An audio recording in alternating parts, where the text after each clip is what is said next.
Hello everyone. आज से हम आप लोगों के लिए आईपीसी शुरू कर रहे हैं। सबसे पहले देख लें, ये आईपीसी भारतीय दंड संहिता 1860 है। इसमें अध्याय 1 धारा 1 से लेकर 5 तक को इंक्लूड करता है। धारा 1 क्या कहती है? हर अधिनियम की धारा 1 बताती है कि संहिता का नाम क्या है और वो कहाँ तक परिवर्तित है, किन क्षेत्रों में लागू हो रही है।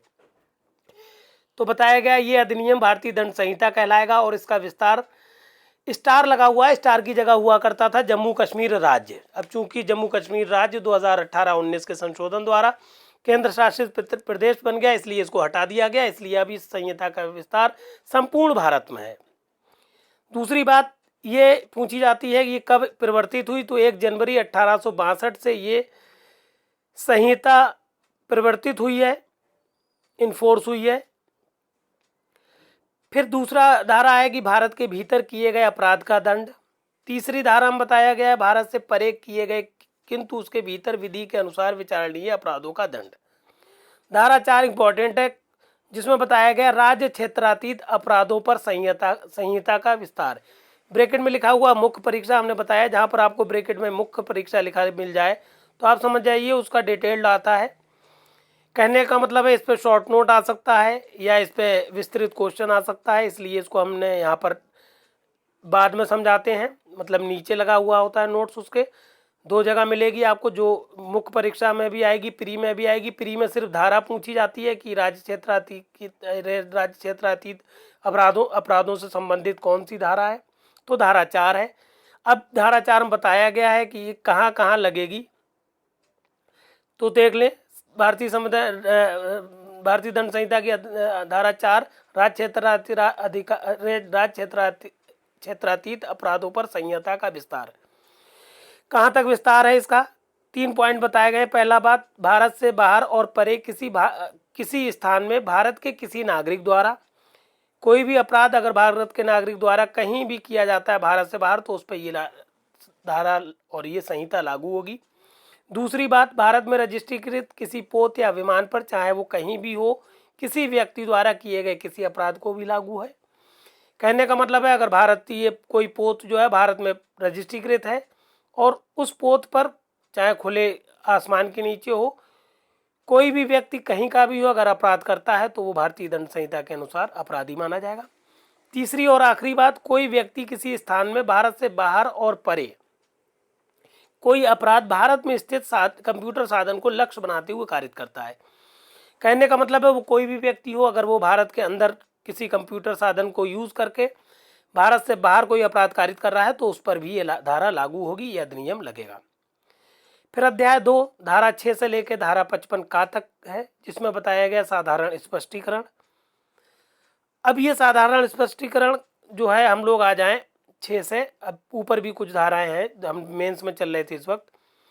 तो धारा 6 इंपॉर्टेंट है, जिसमें बताया गया है संहिता में की परिभाषाओं का अपवादों के अधीन समझा जाना। कहने का मतलब संहिता में, भारतीय दंड संहिता में जहां पर भी अपवादों की बात की गई है, वहां पर अपराधों से मदद मिलेगी प्रत्येक व्यक्ति को। मतलब अगर वो अपवादों के अंतर्गत आ रहा है तो उसको अपवादों का फायदा मिलेगा। फिर धारा 8 में लिंग, जेंडर की परिभाषा बताई गई है। पूछा जाता है लिंग कहाँ परिभाषित है, तो धारा 8 में है जेंडर।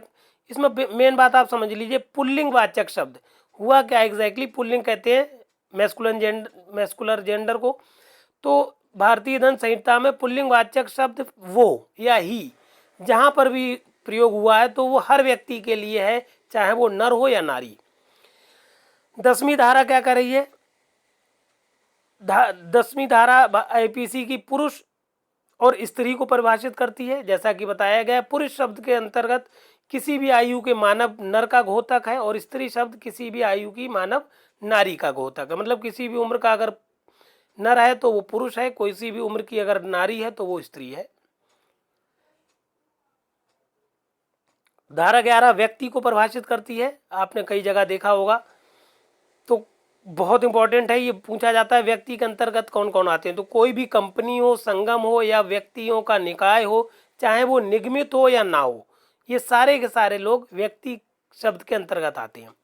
धारा 14 में सरकार का सेवक परिभाषित है। सरकार का सेवक क्या होता है? जो सरकार द्वारा भारत के भीतर बने रहने हेतु नियुक्त या नियोजित किया जाए, तो वो कोई भी ऑफिसर या सेवक क्या होगा? सरकार का सेवक होगा, जिसे सरकार द्वारा नियोजित किया जा रहा है।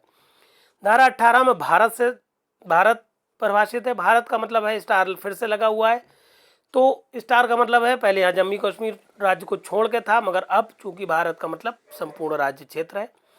धारा 19 में व्यक्ति की न्यायाधीश की परिभाषा है। तो न्यायाधीश का मतलब है हर वो व्यक्ति जो निर्णय देने हेतु विधि द्वारा सशक्त है, या कहा जाता है वो व्यक्ति जो ऐसा निर्णय दे जिसकी अपील ना हो, तो अगर उसका निर्णय अंतिम हो जाए तो वो व्यक्ति न्यायाधीश है। धारा 20 में न्यायालय की परिभाषा है। न्यायालय क्या होता है? या तो व्यक्ति होगा या निकाय होगा व्यक्तियों का, जो न्यायिकता कार्य कर रहा होगा। जैसा कि बताया गया है मद्रास संहिता के अनुसार पंचायत को भी न्यायालय माना गया है। मतलब न्यायालय के अंतर्गत एक व्यक्ति भी आ सकता है या निकाय व्यक्तियों का समूह भी हो सकता है जो न्यायिकता कार्य कर रहे हैं या कार्य करने के लिए सशक्त हैं।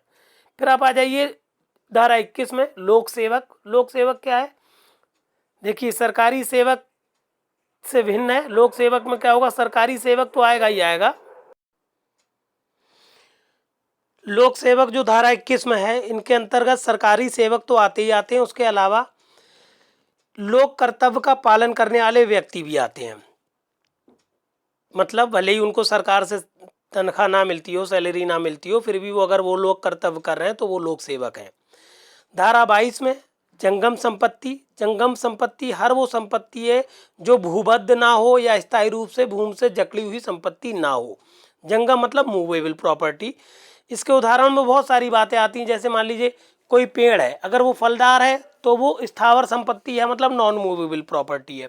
और अगर सूखा हुआ पेड़ है जो काटने योग्य है, काटा जा सकता है, लकड़ी के लिए, ईंधन के लिए यूज़ हो सकता है, तो वो चीज़ जंगम प्रॉपर्टी है या मूवेबल प्रॉपर्टी है।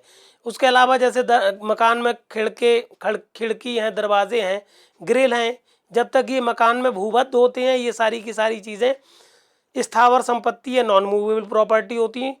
जैसे ये मकान से अलग हो जाते हैं, दरवाज़ा खोल लिया जाए, टूट जाए, या खिड़की निकाल ली जाए, ग्रिल निकाल लिए जाए, तो ये सारी की सारी निकलते ही जंगम संपत्ति या मूवेबल प्रॉपर्टी हो जाते हैं।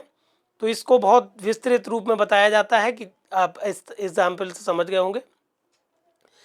फिर आ जाइए आप, ये आपको हमने धारा 4 पढ़ाई। फिर आप आ जाइए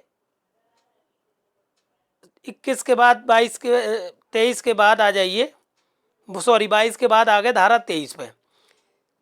23 धारा क्या कहती है आईपीसी की? सदोष अभिलाभ, बहुत इंपॉर्टेंट टॉपिक है। सदोष अभिलाभ का मतलब है विधि विरुद्ध साधनों द्वारा ऐसी संपत्ति का अभिलाभ जिसका वैध रूप से हकदार अभिलाभ प्राप्त करने वाला व्यक्ति ना हो। कहने का मतलब है आपने किसी से कोई फायदा उठाया और जिसका आप सचमुच में विधि पूर्वक फायदा उठाने के लायक नहीं थे, तो ये ऐसा, इसका मतलब आपने किसी को हानि पहुंचा के फायदा उठाया है, तो ये लाभ जो आपने उठाया है किस सदोष उठाया है, इसलिए ये सदोष लाभ है।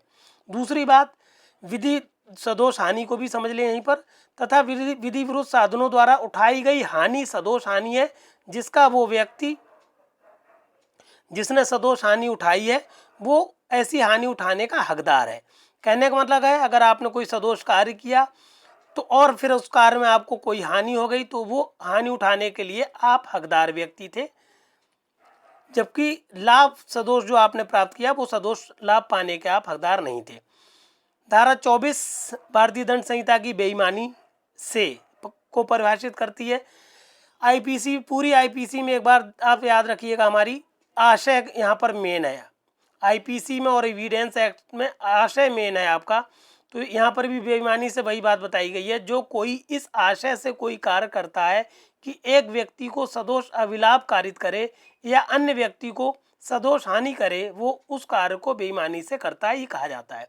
कहने का मतलब है अगर आप कोई ऐसा काम कर रहे हैं जिससे आपको लाभ तब हो जब आप दूसरे को कोई हानि पहुंचाएं, तो ये आपका काम जो है, अगर आपका आशय ऐसे काम करने का था कि आप किसी को हानि पहुंचा कर खुद फायदा उठाना चाहें, तो ये आपका काम बेईमानी से था। धारा 25 में कपट पूर्वक को परिभाषित किया गया है। कपट पूर्वक में भी आशय की मेन बात है। देखें, जो कोई इस आशय से कोई कार्य करता है कि उस बात को कपट द्वारा करने का उसका आशय है, तो वो किया गया कार्य कपट पूर्वक है, अन्यथा नहीं। अगर आपने जानबूझ के आप इंटेंशनली कोई ऐसा काम किया है जिसमें आपका इंटेंशन था कि आप कपट करेंगे, तभी आपका काम कपट पूर्वक है। अगर आप सद्भाव पूर्वक कर रहे हैं और कोई काम बिगड़ जाता है तो वो कपट पूर्वक नहीं है। धारा 28 में कूटकरण को परिभाषित किया गया है। जो व्यक्ति, कूटकरण है क्या समझ ले, जो व्यक्ति एक चीज को दूसरी चीज के सदृश इस आशय से करता है कि वो उस सदृश से प्रवंचना करे तो वो कूटकरण करता है। धारा 463 आपको बताई गई है, वो कूट रचना से संबंधित है, इसलिए पूछा जाता है कूटकरण किस धारा में है, तो कूटकरण जो है 28 में है, कूट रचना हम आपको बताएंगे 463 में है। 63 में भी है, 464 में भी है, वो दस्तावेजों की कूट रचना है। तो कूटकरण में आप क्या कर रहे हैं, कोई काम ऐसा कर रहे हैं जिससे आप किसी को धोखा दे सकें, बेवकूफ़ बना सकें, उसके जैसा कोई काम करना चाह रहे हैं, तो ये आपका काम जो है कूटकरण है। फिर आ जाइए 29-30 धारा 29 दस्तावेज को परिभाषित करती है। दस्तावेज क्या चीज़ है समझ ले।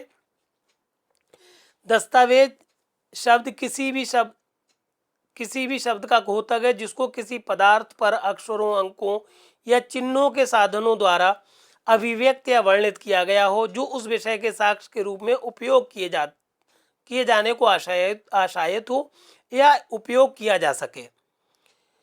जैसे बैंक चेक, मुख्तारनामा, मानचित्र, लेखांक आदि दस्तावेज हैं। इसमें एक और आता है, हिंदी में उसको उपहांसन कहते हैं, और वो होता है कार्टूनिस्ट, जो कार्टून बनाते हैं, वो भी एक दस्तावेज है।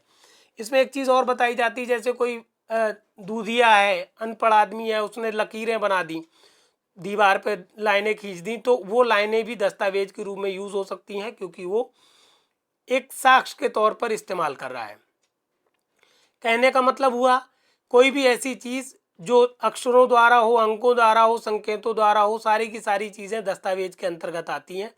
अभी HJS में क्वेश्चन आया था 2020 में, 18 में सॉरी, उसमें पूछा गया था कि किसी एक जो बाढ़ के मोहर लगी होती, उसके ज़रिए किसी ने किसी पर आक्रमण किया, तो क्या वो जिससे आक्रमण किया या जिससे चोट पहुंचाई वो दस्तावेज है? तो वो दस्तावेज नहीं होता है, वो साक्ष्य मतलब एक तरह से आयुध टाइप का हो गया, दस्तावेज नहीं है। फिर इसी में एक धारा है, धारा 29 का, जो कि इलेक्ट्रॉनिक अभिलेख से संबंधित है। ये धारा IT एक्ट 2000 में जब आया तो ये अंतः स्थापित की गई है 2000 में। पूछा जाता है कब अंतः स्थापित हुई है या प्रतिस्थापित हुई है, तो ये अंतः स्थापित मतलब बाहर से पहले नहीं थी, अब स्थापित की गई है। फिर धारा 30 में आ जाइए, मूल्यवान प्रतिभूति। मूल्यवान प्रतिभूति क्या होती है? कोई ऐसा दस्तावेज है जो कोई विधिक दायित्व सृजन करता है, जैसे चेक है, बैंक चेक जो होता है, या बीमा पॉलिसी है। तो ये सारी की सारी मूल्यवान प्रतिभूति हैं जो आगे चल के मूल्यवान बन सकती हैं। उन सारी प्रतिभूतियों को मूल्यवान प्रतिभूति कहा जाता है। बिहार में बहुत एक प्रश्न आता है, कार और लोप, APO में भी आया था, कार और लोप किस धारा में? तो कार या लोप धारा 33 IPC में परिभाषित है। परिभाषा बहुत इंपॉर्टेंट नहीं है, परिभाषा हम सिर्फ यही है कि अगर आपको किसी कार्य करने का आशय है तो आप वो कार्य कहलाएगा, और आप कार्य करने के आशय से कोई चीज़ नहीं कर रहे हैं तो वो लोप है। ना करना लोप है, करना कार्य है। फिर IPC की धारा 34 में आ जाइए, सामान्य आशय को अग्रसर करने में कई व्यक्ति द्वारा किए गए कार्य। IPC की धारा 34 सामान्य आशय को परिभाषित करती है, पर असामान्य आशय को बताती है, जबकि आगे चलकर आप धारा 149 पढ़ेंगे, उसमें बताया जाएगा सामान्य उद्देश्य। सामान्य आशय क्या है, बहुत ध्यान से समझें एक एक शब्द इसका, ये भी शॉर्ट नोट में आता है। जबकि कोई आपराधिक कार्य कई व्यक्तियों द्वारा अपने सबको सामान्य आशय को अग्रसर करने में किया जाता है, तब ऐसे व्यक्ति में से हर व्यक्ति उस कार्य के लिए उसी प्रकार दायित्व के अधीन है, मानो वो कार्य अकेले उसी ने किया हो। इस सिद्धांत को दिमागों का मिलन भी कहा जाता है। कहने का मतलब है, कई व्यक्ति का मतलब है एक से ज़्यादा हो, वो 2 हो सकते हैं, 3 हो सकते हैं, कुछ भी, और उन व्यक्तियों ने अगर सामान्य आशय के चलते हुए कोई ऐसा अपराध किया है, कोई ऐसा कार्य किया है, तो हर व्यक्ति ऐसे माना जाएगा जैसे उसने वो अकेले ऐसा अपराध किया हो। इसमें एक बहुत इंपॉर्टेंट केस लॉ है जो पूछा जाता है कि ये केस लॉ किससे संबंधित है, तो आप बताएंगे केस लॉ है महबूब शाह बनाम एम्परर, और ये 1945 में दिया गया था आज़ादी से पहले, और ये सामान्य आशय से संबंधित केस लॉ है।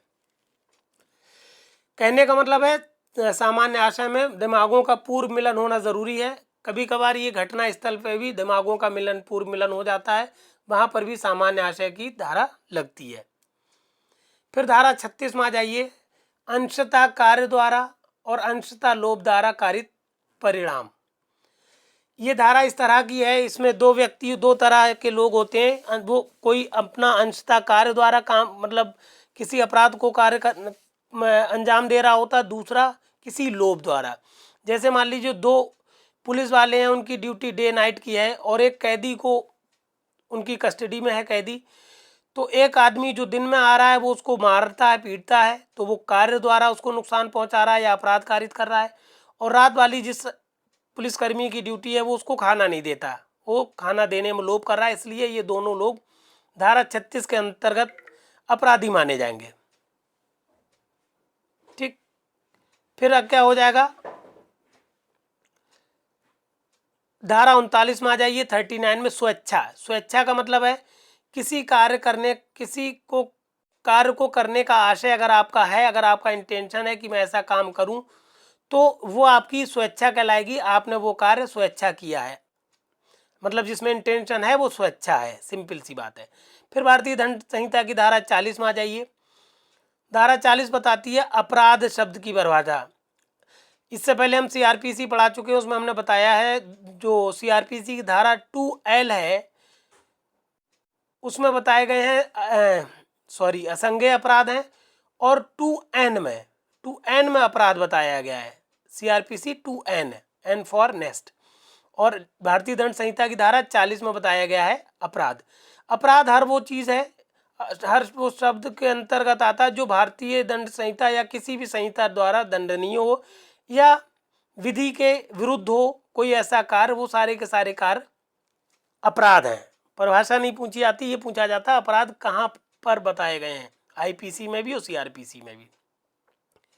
फिर आ जाइए भारतीय दंड संहिता की धारा 52 में, जो क्या कहती है, सद्भाव पूर्वक। सद्भाव पूर्वक क्या है कि अगर कोई बात सद्भाव पूर्वक की गई या विश्वास की गई नहीं कही जाती, जो सम्यक सतर्कता और ध्यान के बिना की गई हो या विश्वास की गई हो। कहने का मतलब अगर आपने पूर्ण सतर्कता नहीं बरती है या आपने सावधानी नहीं बरती है तो आपका काम सद्भाव पूर्वक नहीं कहलाएगा। और अगर आपने ये दोनों चीज़ें बरती हैं, सतर्कता बरती है और लापरवाही नहीं की है, तो आपने काम वो सद्भाव पूर्वक किया है। इस 52 से पहले एक धारा थी, धारा 45। एग्जैक्टली ये धारा नहीं पूछी जाती, मगर आपने देखा होगा आईपीसी में जगह जगह लिखता देखते हैं सेक्शन 45। तो 45 में जीवन को परिभाषित किया गया है, और जीवन का मतलब यहाँ बताया गया है कि जब तक प्रतिकूल प्रतीत ना हो, तो जीवन शब्द का मतलब है मानव के जीवन का, जीवन से संबंधित मतलब मानव के जीवन है। यहाँ पर हमने अपना नंबर दे दिया 9450770672। अगर आपको कोई भी प्रॉब्लम होती है, ये नोट्स हम प्री प्लस मेंस के हिसाब से दे रहे हैं, फिर भी इसके अलावा भी अगर आपको डिस्क्रिप्शन और डिटेल्ड पढ़ना है तो हमने एक प्लेलिस्ट बना रखी है अपने ग्रुप में, जिसमें आप देखेंगे जाके कंप्लीट सीआरपीसी सब्जेक्ट वाइज भी है, डे वाइज पे है, 1 से लेकर 100 दिन के वहाँ पर वीडियो आपको मिलेंगे हमारी वीडियो यूट्यूब चैनल पर, जिसमें शुरू के वीडियोस में सीआरपीसी और आईपीसी पढ़ाई गई है। या फिर आप प्लेलिस्ट में चले जाएं, complete CrPC for UP PCSJ करके आपको प्लेलिस्ट मिलेगी। उसमें शुरू के सेक्शंस में, शुरू के डेज में शुरू के सेक्शन है, बाद वालों में बाद के सेक्शन है, तो वहाँ पर डिटेल्ड आप पढ़ सकते हैं। चैनल आप डायरेक्ट डालें हमारा यूट्यूब पे @law classes by Firoz sir, आप हम तक पहुँच जाएंगे। फिर आ जाइए आप भारतीय दंड संहिता की धारा 52 का, इसमें संश्रय को बताया गया है। संश्रय को इंग्लिश में कहते हैं हार्बर। संश्रय मीन्स होता है किसी को आश्रय देना। क्या मतलब है, सिवाय वहाँ के जहाँ की संश्रय संश्रित व्यक्ति की पत्नी या पति द्वारा दिया गया हो। संश्रय शब्द के अंतर्गत किसी व्यक्ति को आश्रय, भोजन, पेय, धन, वस्त्र, आयुध, गोला बारूद या परिवहन कहते हैं कन्वेंस को, कन्वेंस के साधन देना है या किन्हीं साधनों से, चाहे वे किसी भी प्रकार को, किसी व्यक्ति की सहायता पकड़े जाने से बचाने के लिए करना आता है। कहने का मतलब है अगर पति कोई अपराधी है तो अगर पत्नी उसको बचा रही तो पत्नी उसकी संशय नहीं कहलाएगी, मतलब अपराधी नहीं होती है।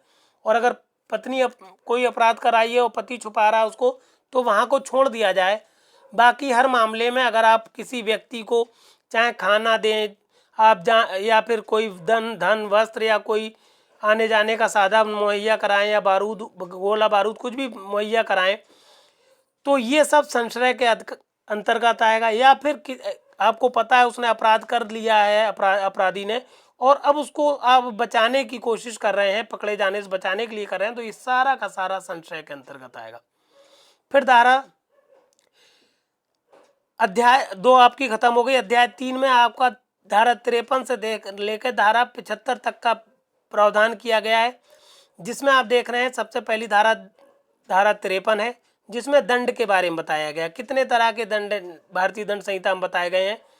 तो 5 दंड हैं, मृत्युदंड, आजीवन कारावास, कठोर कारावास, साधारण कारावास और संपत्ति का संपहरण या और जुर्माना। एक और था आजीवन निर्वासन, जिसको हटा दिया गया। अब फिलहाल पहले आईपीसी जब बनी थी तो 6 प्रकार के दंड थे, आज की डेट में सिर्फ 5 प्रकार के दंड है, जिनमें से आजीवन निर्वासन जो काला पानी की सजा होती थी उसको निकाल दिया गया है। फिर आ जाइए भारतीय दंड संहिता की धारा 53 का में एग्जैक्टली बताया गया निर्वासन के प्रति निर्देश का अर्थ लगाया जाना। तो अगर कहीं पर भी आईपीसी में निर्वासन शब्द यूज हुआ है, प्रयोग हुआ है, तो आप निर्वासन का अर्थ कठिन कारावास समझेंगे, ना कि काला पानी। फिर धारा 54 पे आ जाइए। धारा 54 कहती है, आईपीसी कहती है कि मृत्यु दंडादेश का लघुकरण। देखें पहले, हर मामले में जिसमें मृत्यु का दंडादेश दिया गया हो उस दंड को अपराधी की सम्मति के बिना भी समुचित सरकार इस संहिता द्वारा उपबंधित किसी अन्य दंड में लघुकृत कर सकती है। कहने का मतलब है अगर मृत्यु दंडादेश दे दिया गया है किसी व्यक्ति को, तो समुचित सरकार अगर चाहे, समुचित सरकार को भी अभी हम आगे चल के पढ़ाएंगे आपको, समुचित सरकार चाहे तो उस अपराधी की सम्मति के बिना भी, उस व्यक्ति की सम्मति के बिना भी किसी भी दंड में लघुकृत कर सकती है। बहुत इंपॉर्टेंट बात है ये। फिर धारा 55 में आजीवन कारावास के दंडादेश का लघुकरण है। इसमें भी वही बात बताई गई है, हर मामले में जिसमें आजीवन कारावास का दंडादेश दिया गया हो, अपराधी की सम्मति के बिना भी समुचित सरकार उस दंड को किसी अवधि के लिए जो 14 वर्ष से अधिक का ना हो में लघुकृत कर सकती है। बिल्कुल क्लियर बात कर दी गई कि अगर समुचित सरकार चाहे तो आजीवन कारावास को जो कि 14 साल से अधिक का ना होगा उसमें लघुकृत कर सकती है, बिना उस अपराधी की सम्मति के। अब आप देख लें 55 का में समुचित सरकार को बता दिया गया। समुचित सरकार का मतलब है केंद्र सरकार प्लस राज्य राज्य तक केंद्र पालिका की शक्ति होती है तो वहाँ वो केंद्र सरकार कहलाती है। राज्य की राज्य की शक्ति जहाँ तक होती है वो राज्य सरकार होती है। फिर एक धारा 57 है, दंडावधियों की भिन्न। इसमें एग्जैक्टली धारा 57 में बताया गया कि आजीवन कारावास जो होता है वो 20 वर्ष के कारावास के तुल्य माना जाएगा, गिना जाएगा। कभी कभार हम लोगों का कन्फ्यूजन हो जाता है कि आजीवन कारावास 14 साल होता है या 20, क्वेश्चन में भी आ जाता है। तो आजीवन कारावास का मतलब है 20 वर्ष के बराबर। कभी होता क्या, सरकार कभी कभार अपराधी के चाल चलन को देखकर 20 वर्ष की बजाय उसको 14 साल में ही छोड़ देती है, मगर आजीवन कारावास की अवधि जो है वो 20 वर्ष तक है। फिर आ जाइए आप आखिरी धारा इस सेशन की हम लोगों की जो कि है धारा 63, जिसमें कहा गया है जुर्माने की रकम। क्या मतलब है इसका? जहाँ की वो राशि अभिव्यक्त नहीं की गई हो, जितनी तक जुर्माना हो सकता है वहाँ अपराधी उस रकम का दायी होगा जो अमर्यादित होगी, किंतु अत्यधिक नहीं। अगर आपसे कह दिया जाए, अगर कहीं पर भी बताया ना गया हो कि दंड में कितना दंड मतलब कितनी राशि का अर्थदंड दिया जाएगा, तो वहाँ पर आप क्या करेंगे, इतना दंड दे सकते हैं जो अमर्यादित अनलिमिटेड है, बट नॉट एक्सीसिव, मतलब अमर्यादित होना चाहिए किंतु अत्यधिक नहीं होना चाहिए। कहने का मतलब अनलिमिटेड हो सकता है अर्थदंड या पेनाल्टी या जुर्माना, मगर वो एक्सीसिव नहीं होना चाहिए, परिस्थितियों के अनुसार दिया जाता है। इस तरह से आपने देखा क्योंकि ये पोर्शन जो शुरू का पोर्शन है आपका आईपीसी का, ये मेंस के लिए बहुत ज़्यादा इम्पोर्टेंट नहीं है। बहुत ज़्यादा अगर इससे आते हैं तो 4-6 शॉर्ट नोट आते हैं, या फिर सारे सेक्शंस आपको पता होना चाहिए जो कि प्री के पॉइंट ऑफ व्यूज हैं। इसलिए आज आपको सिर्फ 4 पेज पढ़ना पड़े, कम पढ़ना पड़े हैं, आगे चल कर आपका मैटर बढ़ जाएगा। इस तरह से हमने आपको आज 1 से लेकर 63 धाराएँ दी हैं। चूँकि हमने कहा है कि पर डे 50 धाराएँ देंगे, तो कभी कभार 50 की 60 भी हो सकती हैं, 60 की 70 भी हो सकती हैं, और कभी ऐसा भी हो सकता है कि 50 की 40 रह जाएँ। तो एवरेज आपका मोर देन 50 ही आएगा, 50 धाराओं से कम नहीं होंगी आपका एवरेज पर डे। तो इस तरह से आप पढ़ाई करिए। पर डे अगर आप 50 धाराओं को 30 मिनट के अंदर अंदर, हमने बताया, देखिए अभी आपका सिर्फ 26-27 मिनट हुआ है, तो 30 मिनट के अंदर अंदर, मतलब एवरेज 30 मिनट है, कभी 35 भी हो सकता है, कभी 25 भी रह सकता है, कभी 40 भी हो सकता है।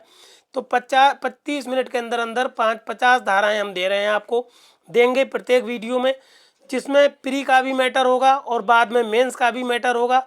तो इसको आप पीडीएफ, हर वीडियो के साथ हम पीडीएफ लगा रहे हैं। आप लोगों से अनुरोध है कि पीडीएफ को डाउनलोड पहले कर लीजिए और पीडीएफ को अपने हाथ में रखिए। जिससे क्या होगा, पीडीएफ जब आपके हाथ में होगा उसके बाद आप वीडियो देखेंगे तो ज़्यादा समझ में आएगा। और फिर जब आपको एक बार मैटर समझ में आ जाए तो वीडियो को चलने दीजिएगा 1-2 बार, जिससे वो बात वहीं की वहीं क्लियर हो जाएगी।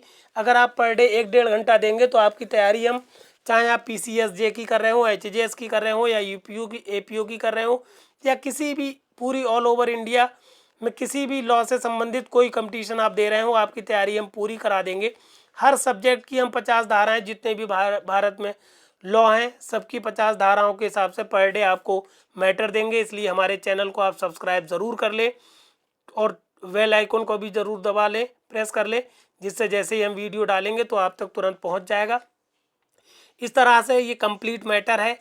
प्रीलिम्स के हिसाब से भी पूरा मैटर है, एंट्रेंस एग्ज़ाम के लिए पूरा एंट्रेंस एग्ज़ाम के लिए है।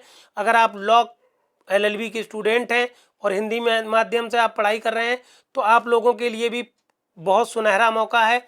आप लॉ तो पढ़िए ही, एलएलबी तो करिए ही करिए। एलएलबी के टोटल नोट्स हम दे रहे हैं, इसमें सारे नोट्स हैं आपके एलएलबी के या एआईबीई के या किसी भी एंट्रेंस एग्ज़ाम जो इंडिया में होते हैं, सबके नोट्स तो वहीं हैं। और एलएलबी के साथ ही साथ आपके एग्ज़ाम की भी तैयारी हो जाएगी। आप पीसीएस या एचजेएस की तैयारी फ्री में कर सकते हैं। जैसा कि हमने नंबर दिया हुआ है, हमने ग्रुप बना दिया है जिसमें हम कैंडिडेट्स को डायरेक्ट जोड़ रहे हैं और उनको प्रॉपर गाइड कर रहे हैं कि किस तरह से वो अभी से लेके चलें। तो लॉ होते होते जैसे ही उनका लॉ कंप्लीट होगा वो कंपटीशन देने के लायक हो जाएंगे, एलिजिबल हो जाएंगे और कंपटीशन एक ही बार में निकाल पाएंगे। आप पहले ही अटेम्प्ट में आप जज बन जाएंगे।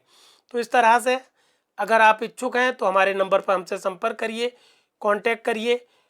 वरना अगर आप इच्छुक नहीं हैं तब भी आप हमारे यूट्यूब चैनल को सब्सक्राइब कर लीजिए, आपको वीडियो मिलते रहेंगे। पूरा मैटर यूट्यूब पे पड़ा हुआ है। कभी कभार चीज़ें समझ में नहीं आती हैं तो हमसे कंसल्ट कर लीजिएगा।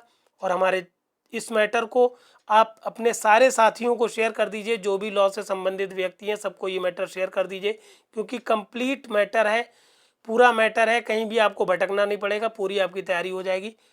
और हमारे चैनल को सब्सक्राइब करें, मैटर को शेयर करें। धन्यवाद।